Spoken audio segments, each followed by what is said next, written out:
এ কিছুতেই হতে পারে না। আমি আমার বন্ধুর ছেলের সাথে তোর বিয়ের সমস্ত কথা পাকা করে রেখেছি। তোমার কথা তুমি ফিরিয়ে নাও বাবা। যার জন্য আমার কথা ফিরিয়ে নিতে হবে জানতে পারি কে সে, কি তার পরিচয়। ঐশ্বর্য আর প্রাচুর্যের দাড়িপাল্লা ওজন করলে তার পরিচয় মূল্যহীন,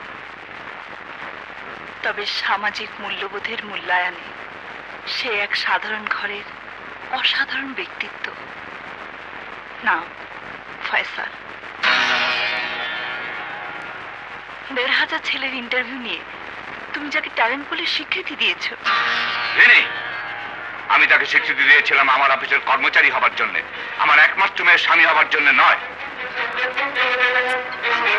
বাবা, মিনিমাম একটা স্ট্যান্ডার্ড না রেখে তুই এত নিচে নেমে যাবি এ আমি ভাবতেও পারিনি। তুই আমার আত্মবিশ্বাসের অমর্যাদা করেছিস।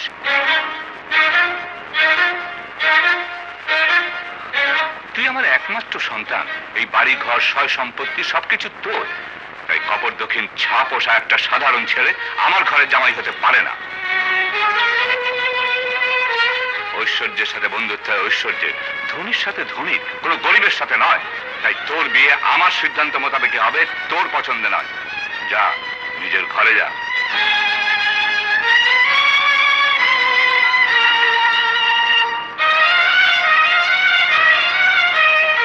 হুজুর, আপামনির পায়ের শব্দে আমি ভূমিকম্পের আওয়াজ শুনেছি। আপামনির সমস্ত মুখে আমি বৈশাখী ঝড়ের ইঙ্গিত পেয়েছি। আপামনির দু চোখে আমি ধ্বংসের আগুন জ্বলতে দেখেছি।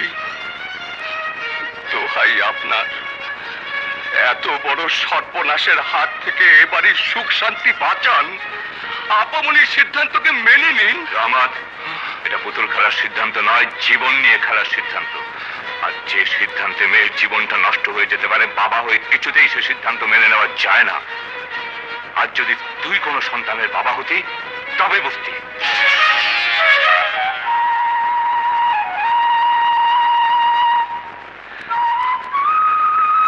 আপনার পায়ে পড়ি হুজুর, আপামনির কথা আপনি মেনে নিন। রহমান ভাই,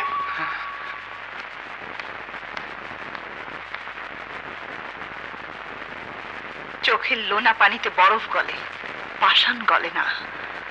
পাষাণে কপাল ঠুকে কপাল রক্তাক্ত করা যায়, কপাল বদলানো যায় না। আমি আমার কপালে লিখন বদলাতে চাই না।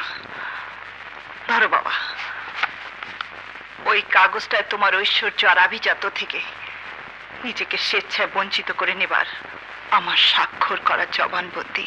রেনি, বাবা, তুমি বলেছিলে ঐশ্বর্যের বন্ধুত্ব হয় ঐশ্বর্যের সাথে, ধনীর সাথে ধনীর। তাই তো তোমার সমস্ত ধন দৌলত ছেড়ে দিয়ে সাধারণ মানুষের কাতারে নিজেকে দাঁড় করালাম। এখন যদি আমি নিজের ঠিকানায় যেতে চাই, নিশ্চয়ই তুমি বাধা দেবে না। দাঁড়া, এটাই যদি তোর শেষ সিদ্ধান্ত হয় তাহলে আমার শেষ সিদ্ধান্তটা জেনে যাবে না? আমি জানি আজ এ বাড়ি থেকে বেরিয়ে যাবার পর এ বাড়িতে ঢোকার অধিকার আমি চিরদিনের জন্য হারিয়ে ফেলব। সেই সাথে হারিয়ে ফেলব তোমার স্নেহ মমতা, হারিয়ে ফেলব তোমাকে বুকে জড়িয়ে ধরে বাবা ডাকার অধিকার। না না না, এটা আমার শেষ সিদ্ধান্ত নয়। আমার শেষ সিদ্ধান্ত ফয়সালের সাথেই তোর বিয়ে হবে।